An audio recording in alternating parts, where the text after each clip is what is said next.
कंस मनोमन आनंदी झालाय, माझ्या बहिणीचं कल्याण झालं आणि बालमित्राच्या घरी माझी बहीण नांदायला जाणार आहे या आनंदात होता. पण आनंदावर विरजण पडलं आणि आकाशवाणी, हे कंसा, ज्या बहिणीच्या विवाह प्रित्यर्थ तो एवढा आनंदात आहेस, आनंद साजरा करतोय, हा तुझ्यासाठी आनंद नाही. ज्या बहिणीला, देवकीला,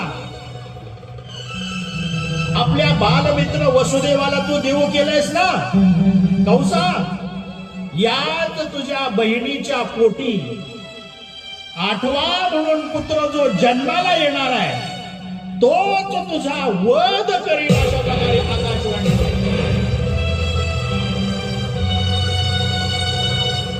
लगेच प्रकरण पालटलो. या बहिणीच्या पोटी जन्माला येणार मूल जर माझा काटा काढणार असेल, मला मारणार असेल, तर या बहिणीचाच काटा काढला तर काय व्हायचं, असा विचार कंसानं केला. रथामध्ये असणाऱ्या वसुदेव देवकी जवळ तो रथाजवळ धावत गेला.